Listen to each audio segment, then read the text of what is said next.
Hello বন্ধুরা, Soumen academy চ্যানেলে তোমাদের সবাইকে স্বাগত। আজকের ভিডিওতে আমি আলোচনা করব নাম্বার সিস্টেমের কতগুলি টাইপ নিয়ে। তো এই টাইপের ভেতরে আজকে এমন কয়েকটা ইম্পর্টেন্ট টাইপ থাকবে যেগুলি এক্সামে আসার মতো, এবং এক্সামে এই টাইপের অঙ্ক কিন্তু এসে থাকে। তো এই টাইপগুলোকে তোমাদের বলবো, এই টাইপগুলো প্রত্যেকটা টাইপ তোমরা দেখার চেষ্টা করো এবং এগুলোকে তোমরা ভালো করে স্টাডি করো, যাতে প্রত্যেকটা এক্সামে যখন এই টাইপগুলো আসে তখন তোমরা যেন এগুলোকে করতে পারো। তো সম্পূর্ণ ভিডিওটা দেখো যাতে এই সমস্ত টাইপগুলোকে তোমরা একে একে শিখতে পারো। তো নাম্বার সিস্টেমের যে অধ্যায়টা চলছে আজকে নাম্বার সিস্টেমের পঞ্চম ক্লাস। এই পঞ্চম ক্লাসে আমি সাধারণত ইম্পর্টেন্ট টাইপগুলোই তোমাদের দেখাবো, যে অঙ্কগুলো। এর আগে যে চারটে টাইপ বা চারটে ভিডিও তোমাদের দিয়েছি এবং সেখানে বহু টাইপ করিয়েছি, কনসেপ্ট করিয়েছি, যাতে নাম্বার সিস্টেম সম্পর্কে তোমাদের ধারণা কমপ্লিট হয়। তো এইভাবে প্রত্যেকটা ভিডিওর মাধ্যমে তোমাদের নাম্বার সিস্টেম আমি সম্পূর্ণ করব। তো আজকের ভিডিওতে যে টাইপ নিয়ে আলোচনা করব সেগুলোকে আমি পরপর সাজিয়ে তোমাদের দেখাবো। আর প্রত্যেকটা ভিডিওর মতো তোমাদের কাছে একটা রিকোয়েস্ট থাকবে যে যদি কেউ নতুন থেকে থাকো তাহলে অবশ্যই চ্যানেলটিকে সাবস্ক্রাইব করে রেখো, যাতে সহজেই সমস্ত ধরনের ভিডিও তোমরা পেয়ে যেতে পারো। আর তোমাদের কাছে আরো একটা বড় রিকোয়েস্ট থাকবে, অবশ্যই তোমরা তোমাদের গুরুত্বপূর্ণ মতামত কমেন্ট বক্সের মাধ্যমে আমাকে জানাও। তাতে কি হয়, তোমাদের চাহিদাগুলো আমি জানতে পারি এবং সেই অনুসারে আমি ভিডিও করতে পারি। তো অবশ্যই তোমাদের গুরুত্বপূর্ণ মতামত কমেন্ট বক্সের মাধ্যমে আমাকে জানাও। আর যদি তোমাদের এখান থেকে সামান্যতম তোমাদের উপকার হয়, অবশ্যই এটাকে ভিডিওগুলোকে লাইক করে দিও এবং শেয়ার করে দিও প্রচুর বন্ধুর কাছে, যাতে সবার কাছে এটা পৌঁছাতে পারে। তো দেরি না করে শুরু করছি আজকের ক্লাস। তো আজকের ক্লাসে যে জিনিসটা সব থেকে প্রথম যে আমি আলোচনা করব সেটা হচ্ছে বিভিন্ন সংখ্যার যোগফল। অর্থাৎ দেখো, আমরা কি করি, ধরো 3-4টে সংখ্যা থাকলো, অর্থাৎ আমরা যদি করি 5, 4, 3, 6, এই যে সংখ্যাগুলো তোমাদের সামনে রয়েছে এগুলো তো তোমরা সহজেই যোগ করতে পারো। কিন্তু যদি বলা হয় 100টা সংখ্যা যোগ করে বলো, বা 200টা সংখ্যা, বা 300টা সংখ্যা, তখন তোমরা যোগ করবে কি করে? তখন তো অনেক টাইমের ব্যাপার। 1, 2, 3, 4, 5, 6, 7, 8, 9, 10 করে 100 পর্যন্ত সংখ্যাগুলোকে পরপর যোগ করতে হবে। সেটা তো অনেক টাইম সাপেক্ষ ব্যাপার না? এবার এই সংখ্যাগুলোকে আমরা সহজে যোগ করব কি করে, তার প্রসেস প্রথম টাইপে আজকের ভিডিওর মাধ্যমে তোমাদের শেখাবো। তাহলে প্রথমে এরকমই 5টা সূত্র আমি তোমাদের প্রথমে দেখাবো। এই 5টা সূত্র অনুসারে আমরা অঙ্কগুলোকে করব। তো প্রথমে আমি সূত্র দেখাবো, এরপরে আমি তার অঙ্কগুলোকে করব।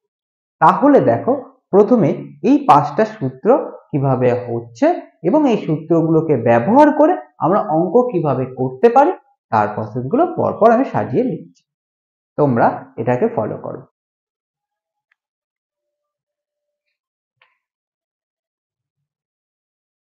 আজকের ভিডিওর যে প্রথম পার্ট সেটা হচ্ছে স্বাভাবিক সংখ্যার যোগফলের সূত্র। আচ্ছা, যোগফলের সূত্র, কতগুলো যোগফলের সূত্র আমি তোমাদের সামনে লিখেছি। প্রথমটা হচ্ছে স্বাভাবিক সংখ্যার যোগফলের সূত্র, দ্বিতীয়টা হচ্ছে জোড় সংখ্যার যোগফলের সূত্র, তৃতীয়টা হচ্ছে বিজোড় সংখ্যার যোগফলের সূত্র, চতুর্থ হচ্ছে স্বাভাবিক সংখ্যার বর্গের সমষ্টি বা স্বাভাবিক সংখ্যার ঘনের সমষ্টি। সমষ্টি মানেই কিন্তু যোগফল। তো এবার এই যে 5টা সূত্র রয়েছে যোগফল অনুসারে, এই সূত্রগুলো তোমাদের আজকের ভিডিওতে আমি করাবো তার প্রথম পার্টে। তো এই যে সূত্রগুলো রয়েছে এগুলো কেমন ধরনের হবে দেখো, ভালো করে বোঝো। আমাদের যদি অল্প সংখ্যক থাকে, ধরো 4, 5, 6, 7 এরকম 4টে সংখ্যা যোগ করতে বললো, তাহলে আমরা সহজেই যোগ করে নিতে পারি। কিন্তু যদি তোমাকে বলা হয় যে 1 থেকে 100 পর্যন্ত সংখ্যাগুলোর যোগফল কত, বা 1 থেকে 200 পর্যন্ত সংখ্যাগুলোর যোগফল কত, বা 1 থেকে 300 পর্যন্ত সংখ্যাগুলোর যোগফল কত, সেক্ষেত্রে কিন্তু আমাদের নর্মাল ভাবে করা সম্ভব নয়। তখন আমরা কিন্তু কিছু সূত্র ব্যবহার করে থাকি। শুধুমাত্র যে 1 থেকে 100 পর্যন্ত যে স্বাভাবিক সংখ্যা সেটা আছে তা নয়, জোড় সংখ্যাও হতে পারে, বিজোড় সংখ্যাও হতে পারে, আবার বর্গ হতে পারে, ঘনও হতে পারে। এক্ষেত্রে তোমাদের এই 5টা সূত্র যোগফলে তোমাদের ভিডিওর মাধ্যমে তোমাদের সেটা দেখাচ্ছি। প্রথম যে সূত্রটা বলেছে স্বাভাবিক সংখ্যার যোগফল, সূত্রটা হচ্ছে n × n+1/2। এক্ষেত্রে প্রশ্নটা এটা হচ্ছে যে n মানে কত। তো এখানে n মানে হচ্ছে যে যতগুলো সংখ্যা বলবে ততগুলো। অর্থাৎ তোমাকে বলা হলো যে 1 থেকে 100 পর্যন্ত স্বাভাবিক সংখ্যার যোগফল কত। এখানে কিন্তু n মানে হচ্ছে 100, অর্থাৎ স্বাভাবিক সংখ্যা বলতে সব কটা সংখ্যাকে বোঝানো হয়েছে। তাহলে টোটাল 1 থেকে 100 পর্যন্ত 100টা সংখ্যা রয়েছে, তাহলে স্বাভাবিক সংখ্যার যোগফল কত হবে? 100ই হবে।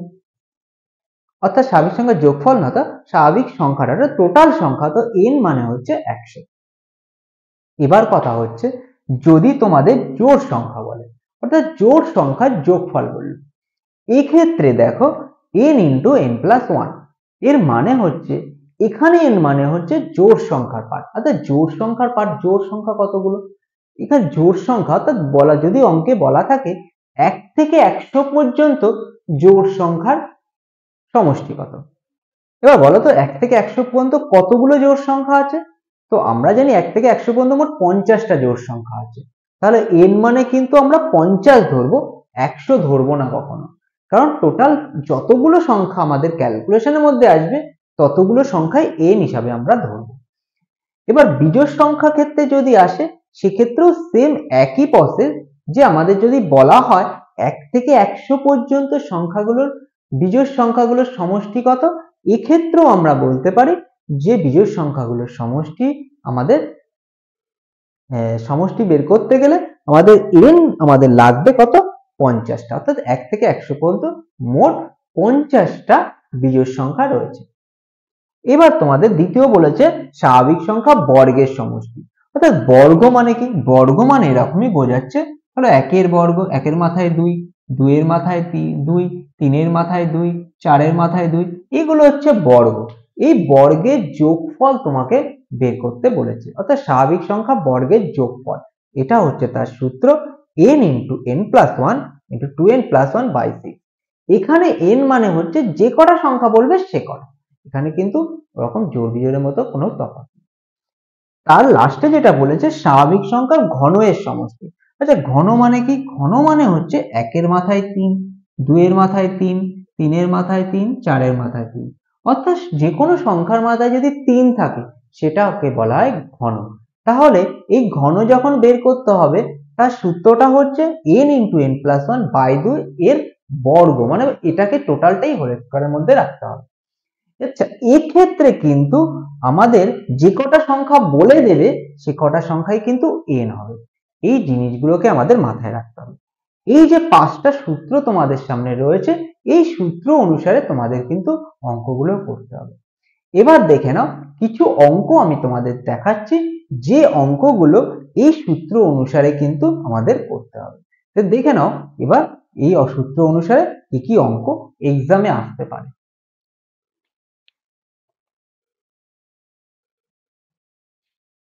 দেখো যে প্রথম অঙ্কটা কি বলেছে, 1 থেকে 100 পর্যন্ত স্বাভাবিক সংখ্যার যোগফল কত। তাহলে 1 থেকে 100 পর্যন্ত স্বাভাবিক সংখ্যার যোগফল, তাহলে স্বাভাবিক সংখ্যার যোগফলের সূত্র আমরা এখানে ব্যবহার করব। তাহলে স্বাভাবিক সংখ্যার যোগফলের সূত্র কি? n × n+1/2। এটা হচ্ছে স্বাভাবিক সংখ্যার যোগফলের সূত্র। এইবার আমাদের দেখতে হবে যে n টা কত। তাহলে n এখানে কত হবে? তাহলে এখানে যতগুলো সংখ্যা থাকবে ততগুলো হচ্ছে n। তাহলে 1 থেকে 100 পর্যন্ত টোটাল 100টা সংখ্যা রয়েছে, তাহলে n মানে হচ্ছে 100। তাহলে এবার n এর জায়গায় আমরা 100 বসাবো, আর n এর জায়গায় এখানে 100 যোগ 1, তাহলে 100 যোগ 1 × 101/2। এখানে যদি এটাকে কাটি থাকে 50, আমি যদি এটাকে গুণ করি তাহলে দাঁড়াবে কত? 0, 5 আর 50। এটাই হচ্ছে এই অঙ্কের উত্তর। দেখো একদম সহজ জিনিস, কিন্তু তোমরা যদি একটু মন দিয়ে করো তাহলে কিন্তু এগুলো পুরোটাই ক্লিয়ার হয়ে যাবে। তো এটা গেল হচ্ছে স্বাভাবিক সংখ্যার যোগফল। তাহলে সূত্রটা হচ্ছে n ইন্টু n প্লাস 1/2। আচ্ছা, এই অঙ্কটা যদি তোমাদের একটু ভাষাগতভাবে ঘুরিয়ে দেয় তখন তোমরা কি করবে? ভাষাগত মানে হচ্ছে, ধরো তোমাকে বলা হলো প্রথম 100টি স্বাভাবিক সংখ্যার যোগফল কত। সিম্পল একই অঙ্ক, কিন্তু শুধু ভাষাটা পাল্টে দিয়েছে যে প্রথম 100টি স্বাভাবিক সংখ্যার যোগফল কত। তাহলে সেম অঙ্ক একই নিয়মে একই সূত্র ব্যবহার করে আমরা অঙ্কটা করব। কিন্তু এই জিনিসগুলোকে একটু মাথায় রাখো যে এইগুলোকে যখন চেঞ্জ করবে তখন তোমরা কিভাবে করবে। এবার নেক্সট অঙ্কে বলেছে 1 থেকে 100 পর্যন্ত জোড় সংখ্যার যোগফল কত। তাহলে জোড় সংখ্যার যোগফল যখন বের করতে বলেছে, তাহলে জোড় সংখ্যা যোগফলের সূত্র কি? n into n plus 1। এটা হচ্ছে জোড় সংখ্যা বের করার সূত্র। এবার কথা হচ্ছে এখানে n মানে কত।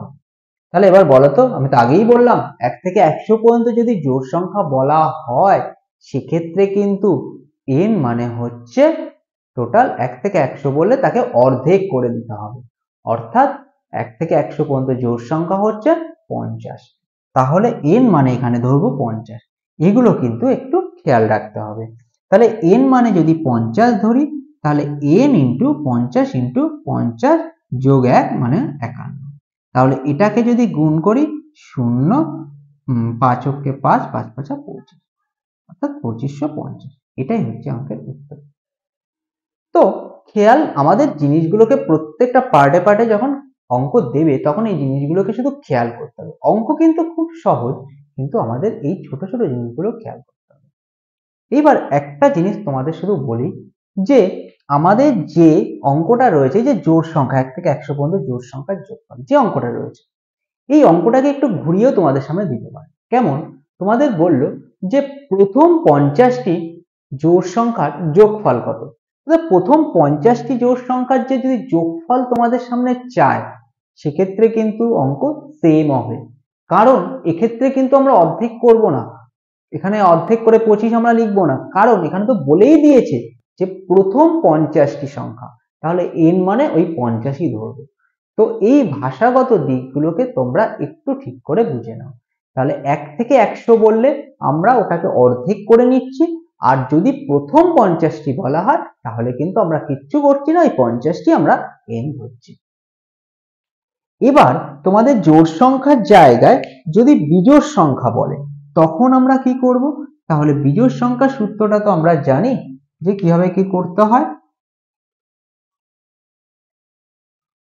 বিজোড় সংখ্যার সূত্রটা কি?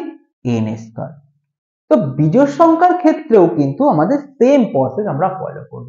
এখানে n মানে কত ধরবো? তাহলে 1 থেকে 100 যদি বলা হয় তাহলে n মানে কিন্তু আমরা 50ই ধরবো, কারণ টোটাল 1 থেকে 100 পর্যন্ত যদি 50টা জোড় সংখ্যা থাকে তাহলে নিশ্চয়ই 50টা বিজোড় সংখ্যা আছে। তাহলে n মানে হচ্ছে 50। তাহলে n স্কয়ার মানে হচ্ছে 50 এর স্কয়ার, 50 এর স্কয়ার মানে হচ্ছে 25 0 0। এটাই হচ্ছে অঙ্কের উত্তর। এবার কথা হচ্ছে এই অঙ্কের ক্ষেত্রেও সেম একই জিনিস তোমাদের বলবো, যদি বলা হয় 1 থেকে 100 পর্যন্ত বিজোড় সংখ্যার যোগফল কত, এক্ষেত্রে কিন্তু আমরা 1 থেকে 100 পর্যন্ত মোট 50টা বিজোড় সংখ্যা আছে, তাই n মানে 50 ধরবো। এবার অঙ্কটাকে চেঞ্জ করে যদি তোমাদের বলে যে প্রথম 50টি বিজোড় সংখ্যার যোগফল কত, এক্ষেত্রে কিন্তু n মানে আমরা 50 ধরবো, কারণ নির্দিষ্ট করে বলে দিচ্ছে প্রথম 50টি, তাই এক্ষেত্রে আমরা 50 ধরবো। তো এই জিনিসগুলোকে খেয়াল রাখো। এইবার আমরা দেখব বর্গের সূত্রের অঙ্ক কিভাবে করতে হয় আর ঘন সূত্রের অঙ্ক কিভাবে করতে হয়।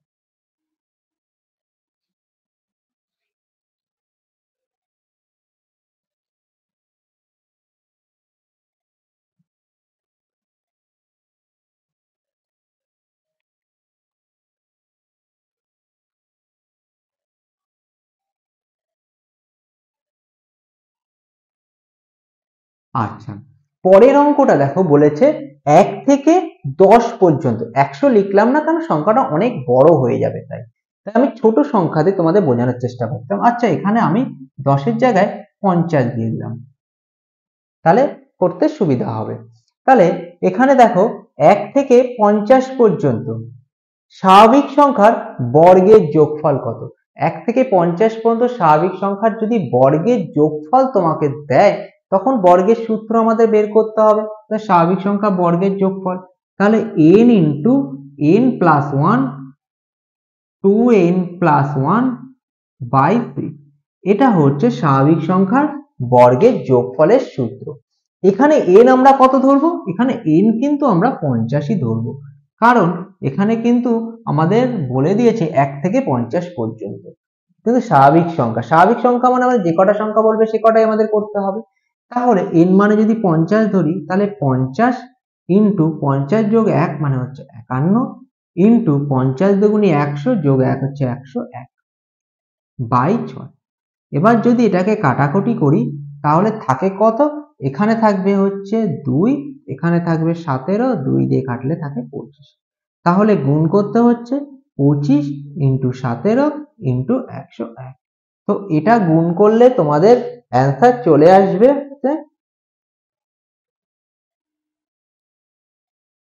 42,925। এটা হচ্ছে এই অঙ্কের। তো এই যে 42,925 তোমাদের অ্যান্সার আসলো, এটা তোমরা ক্যালকুলেশন করে বের করো এবং দরকার পড়লে ক্যালকুলেশনটা মুখে মুখে করাচ্ছি, কারণ তোমাদের প্রথমের ভিডিওতেই বলেছিলাম যে তোমরা চেষ্টা করো ক্যালকুলেশন গুলোকে তোমরা মুখে মুখে করা, যাতে সহজেই জিনিসগুলোকে তোমরা ভালোভাবে রপ্ত করতে পারো। ভবিষ্যতে যখন এক্সাম দেবে তখন কিন্তু এগুলো খুব কাজে আসবে। তো স্বাভাবিক সংখ্যা বর্গের যে যোগফলের সূত্রটা দিয়ে আমরা অঙ্কটাকে করলাম, একদম ইজি অঙ্ক, শুধু সংখ্যা পাতিয়ে যোগ বিয়োগ করতে হবে। এবার আমরা দেখাবো স্বাভাবিক সংখ্যার ঘন এর যোগফলের সূত্র। তাহলে ঘনটা আমরা 50 নেব না, এক্ষেত্রে ঘন নেব আমরা 20 নেব, তাহলে আমাদের করতে সুবিধা হবে। তাহলে এই জায়গাটা ঘন এর যোগফলের সূত্র। ঘন মানে কি সেটা আমরা আগেই বলেছি যে একের মাথায় 3, 2 এর মাথায় 3, 4 এর মাথায় 3, এইগুলো হচ্ছে ঘন। তাহলে এর সূত্রটা কি? n into n plus 1 by 2 এর বর্গ, এটা হচ্ছে ঘন। তাহলে এর বর্গ যদি করি তাহলে সূত্র কত হচ্ছে? আচ্ছা, তার আগে আমরা এখানে বের করব n মানে কি। এখানে n মানে কত? তাহলে 1 থেকে 20 পর্যন্ত স্বাভাবিক সংখ্যা। স্বাভাবিক সংখ্যা মানে আমাদের পুরোটাই নিতে হবে, অর্থাৎ টোটাল n মানে এখানে দাঁড়াচ্ছে 20। অর্থাৎ আমরা যদি পাতাই 20 ইন্টু 21 বাই 2, 2 দিয়ে যদি কাটি এখানে থাকবে 10 এর বর্গ, আর গুণ করলে থাকবে হচ্ছে 210 এর বর্গ। 210 মানে 21 হচ্ছে 441 0 0। এটাই হচ্ছে এই অঙ্কের উত্তর। দেখো, অঙ্কগুলো কিন্তু তোমাদের ক্যালকুলেশনের উপরে দাঁড়িয়ে আছে, আর সিম্পলি বাকিটা হচ্ছে সূত্রটা তোমাদের মনে রাখতে হবে। তো এই দুটো জিনিস তোমরা যদি ঠিক মতো জানো তো এই অঙ্ক তোমাদের কাছে খুব ইজি হবে। তো এই যে 4টে পার্ট, 5টা সূত্র তোমাদের পড়ালাম, এগুলো কিন্তু তোমরা যদি একটু প্র্যাকটিস করো সহজেই করতে পারো, ক্যালকুলেশনটা ফাস্ট হলে তোমরা এটাকে করতে পারো। তো এবার আরেকটা জিনিস তোমাদের সামনে বলার আছে, জিনিসটা হচ্ছে ধরো এই অঙ্কের ক্ষেত্রে আমি যতগুলো সূত্র করালাম সব কিন্তু 1 থেকে শুরু করে, অর্থাৎ 1 থেকে 100, 1 থেকে 50, 1 থেকে 20, সব কিন্তু 1 থেকে শুরু করে আমি সূত্রগুলো তোমাদের ধরে ধরে পড়ালাম। এবার যদি তোমাদের কখনো অঙ্ক আসে মাঝখান থেকে, অর্থাৎ বলা হলো দেখো 10 থেকে 50 পর্যন্ত স্বাভাবিক সংখ্যার যোগফল কত, বা 10 থেকে 50 পর্যন্ত জোড় সংখ্যার কত হবে, 10 থেকে 50 পর্যন্ত বিজোড় সংখ্যার কত, 10 থেকে 50 পর্যন্ত বর্গের সমষ্টি কত, 10 থেকে 50 পর্যন্ত ঘনের সমষ্টি কত, এই যে মাঝখান থেকে তোমাদের যদি দেয় তখন তোমরা কি করবে? তো তখন তো আমরা ডাইরেক্ট ভাবে এই সূত্র ব্যবহার করতে পারবো না, কারণ আমাদের এই সূত্রটা সাধারণত 1 থেকে শুরু করে যে ঘর পর্যন্ত বলবে সেই পর্যন্ত, মাঝখানে কিন্তু এই সূত্রটা নয়। তাহলে মাঝখান থেকে দিলে তখন তোমরা কি করবে? ধরো তোমাদের অঙ্কে বলা হলো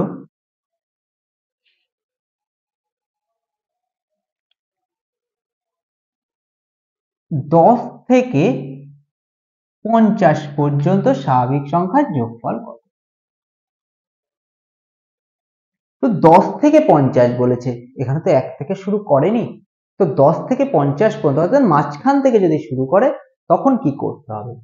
এখানে যে সূত্রটা আমাদের প্রথম পার্ট হচ্ছে, আমাদের যে সূত্রটা আমাদের হাতে আছে n × n+1/2, এই যে সূত্রটা রয়েছে এটা কিন্তু 1 থেকে যে পর্যন্ত সংখ্যা বলবে সেই পর্যন্ত সূত্র। তাহলে আমরা ওই সূত্রটাকেই ব্যবহার আমাদের করতে হবে, কিন্তু একটু বুঝে। কেমন সেটা থেকে দেখো, আমরা প্রথমে কি করব, 1 থেকে 50 পর্যন্ত টোটাল সংখ্যার যোগফলটা বের করব। 1 থেকে 50 পর্যন্ত যে পর্যন্ত সংখ্যা দেবে টোটাল 1 থেকে বের করব। এর থেকে বিয়োগ দেব হচ্ছে যে সংখ্যা থেকে শুরু করেছে তার আগের ঘর পর্যন্ত, অর্থাৎ 1 থেকে 9 পর্যন্ত। দেখো 10 থেকে শুরু করেছে, তার আগের ঘর কত? 9, অর্থাৎ 1 থেকে 9 পর্যন্ত এর থেকে বিয়োগ দিয়ে দেবো, তাহলেই দেখো অঙ্কের উত্তর বেরিয়ে চলে আসবে। অর্থাৎ আমরা কি করছি, আরেকবার রিভাইজ দিচ্ছি, আমরা কি করছি, প্রথমে 1 থেকে 50 পর্যন্ত টোটালটা করছি, করার পরে যেহেতু 10 থেকে বলেছে তার আগের ঘর পর্যন্ত আমরা এটাকে বিয়োগ দিয়ে দিচ্ছি, তাহলে দেখো 10 থেকে 50 বেরিয়ে চলে আসবে একদম ইজিলি ভাবে। আমরা এক্ষেত্রে কিন্তু আমাদের দুটো উত্তর এখানে বের করতে হবে, n+1/2। এখানে কিন্তু n মানে আমরা 50 ধরবো, আর দ্বিতীয় ক্ষেত্রে n × n+1/2, এখানে কিন্তু n মানে আমরা 9। দুটো ক্ষেত্রে কিন্তু n আলাদা। তো এখানে n মানে 50 ধরলে 50 × 51/2, কাটলে থাকে 25। তাহলে যদি গুণ করি 25 কে 5, 5 × 125 মানে 127।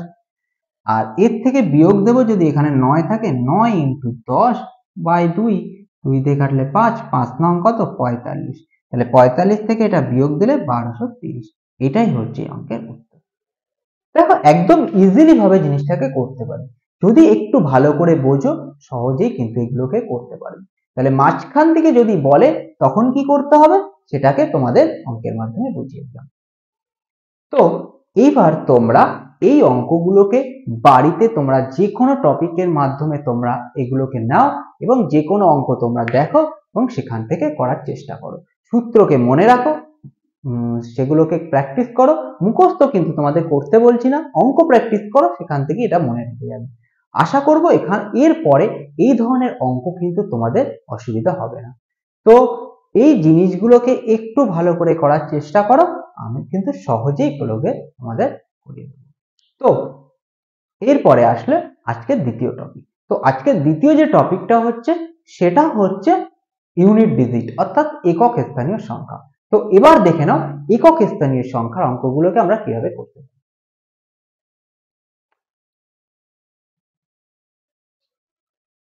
এবার পরবর্তী পার্ট হচ্ছে ইউনিট ডিজিট, অর্থাৎ একক স্থানীয় সংখ্যা।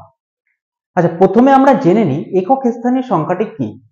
একক স্থানীয় সংখ্যা হচ্ছে, ধরো আমি যদি একটা সংখ্যা ধরি, ধরো 3 5 6, এই সংখ্যাটার একক স্থানীয় আমরা যদি একক দশক ভাবে সাজাই, একক দশক শতক, এর একক স্থানীয় সংখ্যা কত হবে?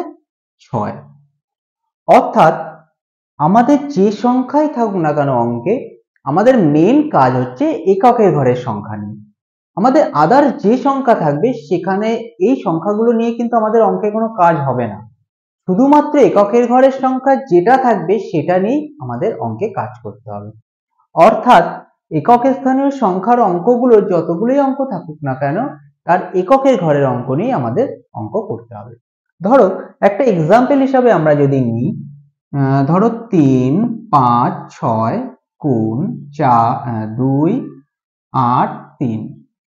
ধরো একটা অঙ্ক তোমাদের সামনে লিখলাম, বলা হলো যে এই যে দুটো সংখ্যা আছে এদের গুণফল বের করো এবং একক স্থানীয় সংখ্যা, অর্থাৎ এদের গুণফলের একক স্থানীয় সংখ্যা কত হবে। আচ্ছা, এদের গুণফলের একক স্থানীয় সংখ্যা যদি চেয়েছে, তখন আমাদের কাজ হচ্ছে শুধুমাত্র এককের ঘরে যে সংখ্যা আছে সেইটা নিয়ে আমাদের কাজ করতে হবে। অর্থাৎ 3 6 কত হবে? 18। আমাদের কিন্তু আদার যে সংখ্যাগুলো রয়েছে এটা কিন্তু আমাদের প্রয়োজন নেই, আমাদের শুধু এককের ঘরের সংখ্যা নিয়ে আমাদের এটাকে গুণ করতে হবে। তাহলে 3 6 যদি 18 হয়, অ্যান্সার কত হবে? অ্যান্সার তো নিশ্চয়ই এককের ঘরের সংখ্যাই তো হবে, কারণ যেহেতু এককের ঘরের সংখ্যা বলেছে তাই অ্যান্সারটাও কিন্তু এককের ঘরের সংখ্যা হবে। আদার কোনো সংখ্যা কিন্তু আমরা অ্যান্সারে লিখতে পারবো না। তো এই জিনিসটা এখানে মাথায় রাখতে হবে। যে অঙ্কটাই তোমাদের সামনে দেবে না কেন তার এককের ঘরের সংখ্যাগুলোকেই আমরা গুণ করব এবং যে উত্তর আসবে তার এককের ঘরের সংখ্যাটাই আমরা নেব। তো এটাই হচ্ছে এককের ঘরের সংখ্যা। আর একটা বড় একটা অঙ্কের এক্সাম্পল দিয়ে তোমাদের দেখাচ্ছি। ধরো 3, 5, 4 গুণ 3, 8, 9 গুণ 4, 5, 6। এই ধরো একটা সংখ্যা তোমাদের সামনে দিয়েছে, দিয়ে বলেছে এই সংখ্যা তিনটিকে গুণের একক স্থানীয় সংখ্যা কত হবে, অর্থাৎ গুণফলের একক স্থানীয় সংখ্যা। তাহলে আমরা কি করব, আমরা নিশ্চয়ই এককের ঘরের সংখ্যাগুলোই তো আমরা এখানে গুণ করব। তাহলে এককের ঘরের সংখ্যা, প্রথম সংখ্যার এককের ঘরের সংখ্যা 4, দ্বিতীয় সংখ্যা এককের ঘরের সংখ্যা হচ্ছে 9 আর তৃতীয় হচ্ছে 6। আমরা এই তিনটে সংখ্যা গুণ করব। এবার তিনটে সংখ্যা কিভাবে গুণ করতে হয় সেটাও ভালো করে দেখে নাও। আমরা কি করব, 4 নং কত 36। এবার আমরা কি 36 দিয়ে 6 কে গুণ করব? মোটেই নয়, আমাদের কাজ তো শুধুমাত্র এককের ঘরের সংখ্যা নিয়ে। তো আমরা কি করব, এই 6 দিয়ে 6 কে গুণ করে দেবো, 6 × 36। অ্যান্সার কত দাঁড়াবে? 6। দেখো শুধুমাত্র এককের ঘরের অঙ্ক নিয়েই কিন্তু আমাদের কাজ করতে হবে, আমাদের কিন্তু আদার সংখ্যাগুলোকে প্রয়োজন নেই। তো এই জিনিসটা আমাদের এখানে মাথায় রাখতে হবে। তো এটা গেল যে কোনো সংখ্যা তোমাদের দিতে পারে, 2, 3, 4, 5টা, যে কোনো বড় একটা সংখ্যা তোমাদের দিয়ে বলবে এর গুণফলের একক স্থানীয় সংখ্যা কত। তো সিম্পল আমরা এইভাবে অঙ্কটাকে করতে পারি। এটা গেল একক স্থানীয় সংখ্যার টাইপ 1। এবার একক স্থানীয় সংখ্যার টাইপ 2 তোমাদের দেখাবো। আচ্ছা, তার আগে তোমাদের বলি যে এই যে টাইপ 1 এর যে অঙ্কটা তোমাদের দেখালাম, যে অঙ্ক পার্টগুলো তোমাদের দেখালাম, এর একটা অঙ্ক তোমাদের এক্সাম্পল হিসাবে আমি দিচ্ছি, যেটা অ্যান্সার করে তোমরা কমেন্ট বক্সে আমাকে পাঠিয়ে দাও। আমি তাহলে তোমাদের অ্যান্সারটা দেখে এটুকু বুঝতে পারবো যে তোমরা এখান থেকে কিছু শিখতে পেরেছো। তো অবশ্যই এটা করে অ্যান্সার করে আমাকে কমেন্ট বক্সের মাধ্যমে পাঠাও, আমি ওখানেই তোমাদের জানিয়ে দেব এটা ঠিক হয়েছে না ভুল হয়েছে। তাহলে তোমাদের সঠিক করছো কি ভুল করছো আমরা সেটা বুঝতে পারবো। তো এবার অঙ্কটাকে তোমরা খাতায় লিখে নাও। 2, 6, 8 গুণ 5, 3, 9 গুণ 8, 2, 6 গুণ 1, 0, 2।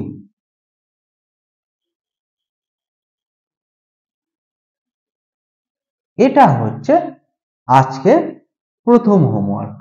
তো এই অঙ্কটা করে তোমরা এর অ্যান্সারটা কমেন্ট বক্সের মাধ্যমে আমাকে পাঠিয়ে দাও, আমি সেখানেই তোমাদের সঠিক অ্যান্সারটা বলে দেব। এবার দেখে নাও এই একক স্থানীয় সংখ্যার দ্বিতীয় টাইপটাকে আমরা কিভাবে করতে পারি।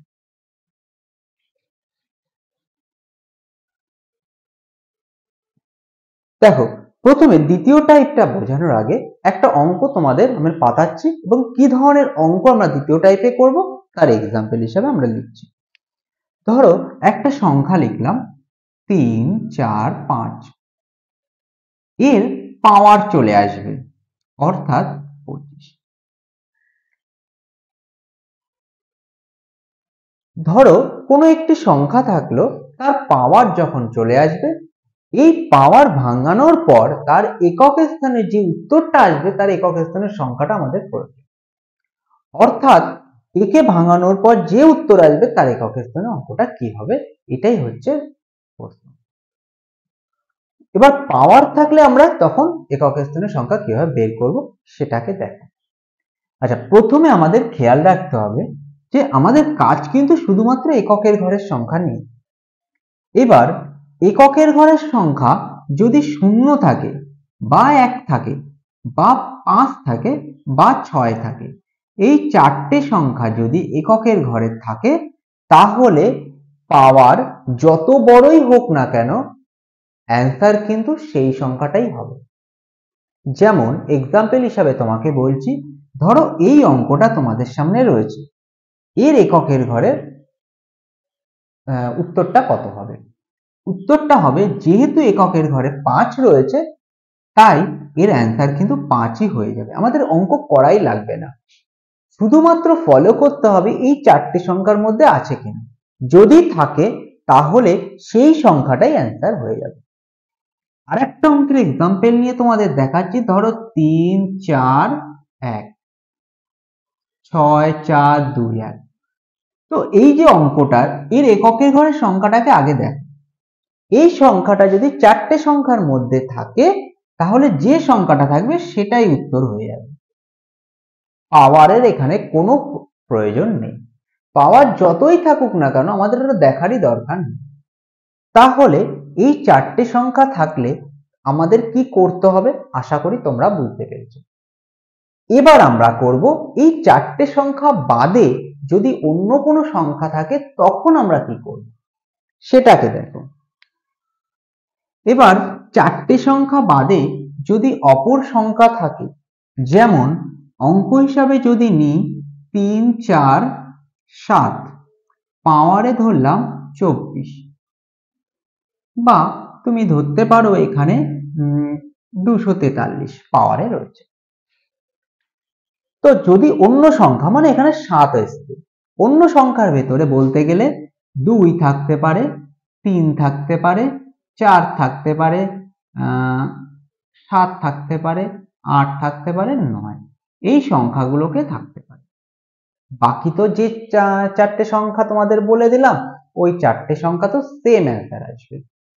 তো এক্ষেত্রে আমরা কি করব, যখন আলাদা সংখ্যা থাকবে তখন কিন্তু আমাদের এই এককের ঘরের সংখ্যাটাকে তখনও কিন্তু আমাদের ফলো করতে হবে যে 7 রয়েছে। এইবার আমাদের যে পাওয়ার যেটা রয়েছে এই পাওয়ারকে 4 দিয়ে ভাগ করতে হবে। একদম ভালোভাবে বুঝে নাও, 4 দিয়ে ভাগ করতে হবে, মানে সমস্ত ক্ষেত্রে একই নিয়ম, মানে অর্থাৎ সমস্ত ক্ষেত্রে পাওয়ার যেটাই থাকুক না কেন, যে কোনো সংখ্যা যদি এককের ঘরে থাকে পাওয়ার যেটাই থাকুক না কেন তাকে 4 দিয়ে ভাগ করতে হবে। তাহলে এখানে রয়েছে 243, একে 4 দিয়ে আমরা ভাগ করব, 4 ছক 24, ভাগশেষ কত থাকছে 3। আমাদের কিন্তু প্রয়োজন এই ভাগশেষটা, আমাদের কিন্তু আদার্স কিচ্ছু দরকার নেই, শুধু ভাগশেষটা আমাদের প্রয়োজন। এই ভাগশেষ যেটা হবে সেটা এককের ঘরের সংখ্যার মাথায় বসিয়ে দাও। তাহলে চলে আসলো 7 মাথায় 3। এইবার এর সংখ্যাটাকে আমাদের ভাঙাতে হবে। দেখো এত বড় একটা পাওয়ারকে আমরা একটা ছোট্ট সংখ্যার মধ্যে নিয়ে আসলাম যেটা আমরা সহজেই ভাঙতে পারি। তাহলে 7 মাথায় 3 মানে 7কে 3 বার গুণ, তাহলে আসবে 343। তাহলে এর এককের ঘরের সংখ্যা কত 3, আমাদের অ্যান্সার দাঁড়াবে এককের ঘরের উত্তর 3। তো এইভাবে এই অঙ্কগুলোকে আমরা করতে পারি। এবার কথা হচ্ছে এখানে পাওয়ার কত পর্যন্ত যেতে পারে। যেহেতু আমরা 4 দিয়ে ভাগ করছি সেহেতু এর পাওয়ার কখনোই 3-এর বেশি যাবে না, এই জিনিসটাকে আমাদের মাথায় রাখতে হবে। তো এটাকে তোমরা খুব ভালোভাবে জেনে রাখো। এবার আরেকটা এক্সাম্পল দিয়ে আমরা এটাকে আরো ভালোভাবে ক্লিয়ার করি। যদি এখানে থাকে ধরো 4 5 4 3 2 3, এই সংখ্যাটা থাকলো। এখানে এককের ঘরের সংখ্যা কত রয়েছে 4, পাওয়ার কত রয়েছে 323। তো আমরা কি করব 4 দিয়ে 323 কে প্রথমে ভাগ করব। তো 4 দিয়ে 323 কে যদি ভাগ করি তাহলে কত আসবে 4 8 32 3। তাহলে এক্ষেত্রেও আমাদের কিন্তু ভাগশেষ 3 আসছে। তা আমরা ভাগশেষটা কি করব এককের ঘরের সংখ্যার মাথায় বসিয়ে দেব, অর্থাৎ 4 মাথায় 3 বসালাম। এবার দেখো 4 মাথায় 3 মানে কি 4 কে কবার গুণ করতে হবে 4 কে 3 বার গুণ করতে হবে, অর্থাৎ 4 4 16, 4 16 64। এককের ঘরে কত রয়েছে 4, এটাই হচ্ছে অঙ্কের। তো এই জিনিসটা আমাদের কিন্তু খুব ভালো করে খেয়াল রাখতে হবে। তাহলে আশা করি তোমরা এই জিনিসটা বুঝতে পেরেছো যে এককের ঘরের সংখ্যা যদি চারটে সংখ্যার বাইরে অর্থাৎ পাওয়ার যদি থাকে তখন আমরা এই বাকি সংখ্যাগুলোর ক্ষেত্রে কি করব। অর্থাৎ আমরা দুটো ভাবে শিখলাম পাওয়ার থাকলে কি করতে হবে।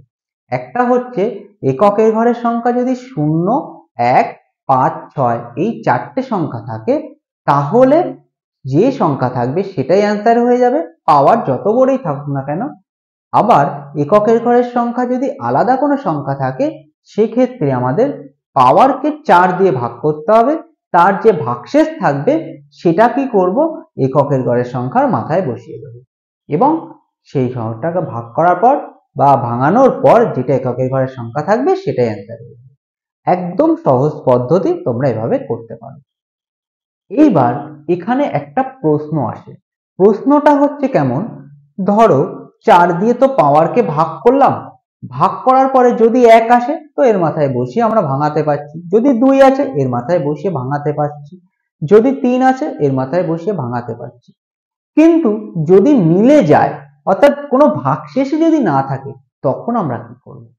তো এটা খুবই ক্রিটিক্যাল একটা জায়গা, অনেকেরই কনফিউশন থাকে জায়গাটা। তো কিছু জিনিস এটাকে যদি মনে রাখো তাহলে সহজেই তোমাদের করতে পারবা, আলাদা করে অন্য কিছু দরকার নেই। তো আমি যেটা বলে দিচ্ছি তোমরা এটা একেবারেই মাইন্ডে ঢুকিয়ে নাও এবং দরকার হলে মুখস্থ মতো করে নাও, তাহলে সহজেই করতে পারবে। কথা হচ্ছে যদি মিলে যায় তাহলে জোড় যে সংখ্যাগুলো রয়েছে এই সংখ্যাগুলোর ক্ষেত্রে অ্যান্সার হবে 6। ভালো করে শুনে নাও, জোড় যে সংখ্যাটা থাকবে তার অ্যান্সার কিন্তু হবে 6, আর বিজোড় যেটা থাকবে তার অ্যান্সার কিন্তু হবে 1। অর্থাৎ বিজোড় সংখ্যার ক্ষেত্রে অ্যান্সার হবে 1 আর জোড় সংখ্যার ক্ষেত্রে অ্যান্সার হবে 6। একেবারে তোমরা এটা দরকার লিখে নাও, মুখস্থ করে নাও, যেভাবে খুশি করে নাও, কিন্তু একেবারে ক্রিটিক্যাল, যদি 4 দিয়ে ভাগশেষ মিলে যায় সেক্ষেত্রে কিন্তু জোড় সংখ্যার বেলা অ্যান্সার 6 হবে এবং বিজোড় সংখ্যার বেলা অ্যান্সার হবে 1। তো আশা করি এরপরে কিন্তু একক স্থানীয় সংখ্যা তোমাদের আর কোনো প্রবলেম থাকতে পারে না। এইবার একক স্থানীয় সংখ্যার কিছু গুরুত্বপূর্ণ অঙ্ক তোমাদের দেখাবো, যে অঙ্কগুলো এক্সামে এসছে, অর্থাৎ একটা বড় অঙ্ক, যেগুলো কিন্তু করার পর তোমাদের একক স্থানীয় সম্পর্কে, এই সংখ্যার অঙ্ক সম্পর্কে তোমাদের যত ডাউট আছে আশা করব টোটালটাই ক্লিয়ার হয়ে যাবে।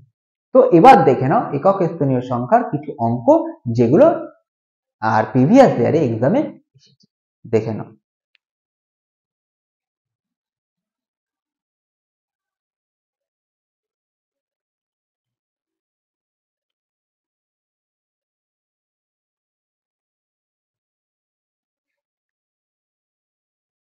তিনের মাথায় 65 ইন্টু 6-এর মাথায় 59 ইন্টু 7-এর মাথায় 71। এই একটা অঙ্ক করব। দ্বিতীয় অঙ্কটা করব, 2 নম্বর যে অঙ্কটা করব, 7-এর মাথায় 95 মাইনাস 3-এর মাথায় 58। এই দুটো অঙ্ক আগে প্রথমে তোমাদের সলভ করাচ্ছি।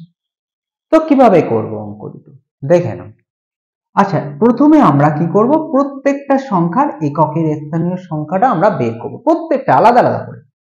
তাহলে প্রথমে এককের ঘরের সংখ্যা শুধু 3 আছে, এর আগে তো কোনো সংখ্যা নেই, আমি আগে একটা সংখ্যা বসিয়ে দিলাম, কিন্তু এর কোনো মূল্য এখানে কিন্তু থাকবে না, আমাদের শুধু এককের ঘরের সংখ্যাই কিন্তু আমাদের প্রয়োজন। তাহলে এককের ঘরের সংখ্যা কত আছে, 3, এখানে এককের ঘরের সংখ্যা কত আছে, 6, আর এখানে এককের ঘরের সংখ্যা 7 আছে।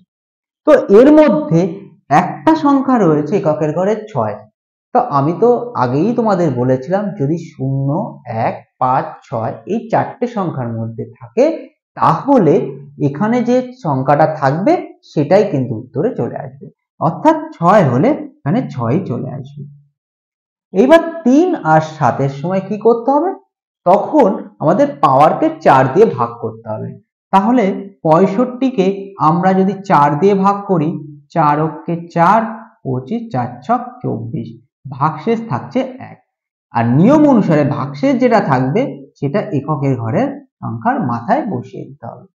দ্বিতীয় সংখ্যাটা হচ্ছে 71, তাহলে 71-কে যদি আমরা 4 দিয়ে ভাগ করি তাহলে 4 অক্ষে 4, 3, 1, 4 7 28, ভাগশেষ কত থাকবে 3, অর্থাৎ 7-এর মাথায় 3 বসে যাবে। তো এইভাবে আমরা অঙ্কগুলোকে করতে পারি।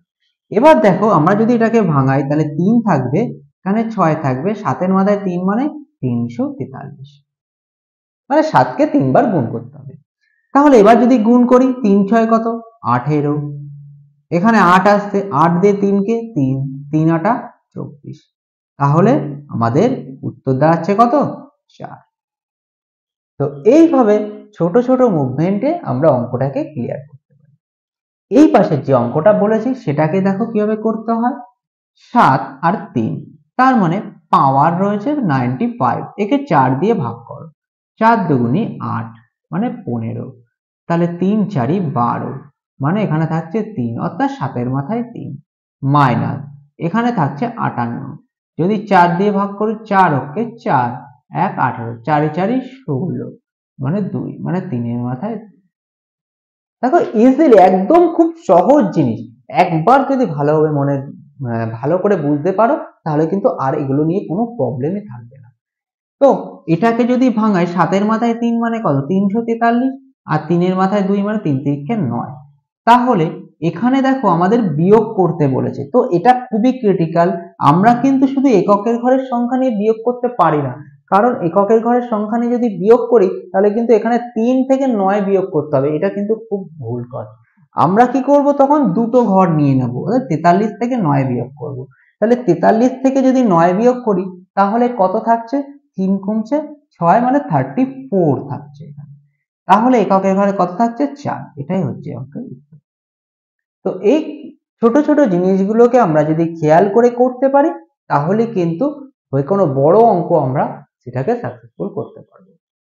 তো এরকমই একটা অঙ্ক যেটা এক্সামে এসছে, সেই অঙ্ক তোমাদের এসডব্লিউ বা কোড দিয়ে দিচ্ছি, সেটা তোমরা আমাকে করে আমাকে কমেন্ট বক্সের মাধ্যমে পাঠাও, তাহলে আমি বুঝতে পারবো যে আজকে যে জিনিসগুলো শেখালাম তোমাদের এটা তোমাদের টোটালি ক্লিয়ার হয়েছে। আশা করবো এখান থেকে তোমরা অনেক উপকার পেতে পারো। তো আজকের যে অঙ্কটা রয়েছে সেটাকে তোমরা অবশ্যই নোট ডাউন করে নাও।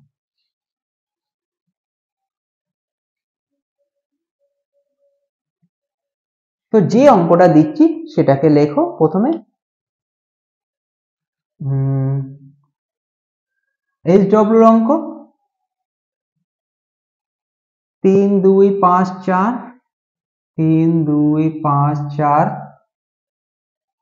1 7 9 3, পাওয়ারে থাকবে 1 7 9 3, গুণ 4 1 5, 3 1 7, গুণ 2 4 1,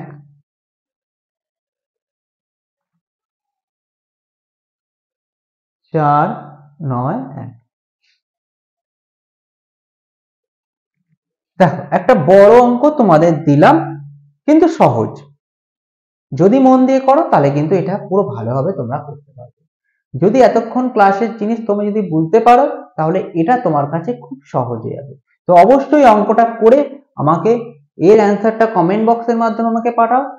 এই জিনিসগুলোকে আমি বুঝতে পারবো যে আমি যে জিনিসগুলো তোমাদের শিখিয়েছি তোমরা বুঝতে পেরেছো এবং আমার শেখানো যেন সাকসেসফুল হয়েছে।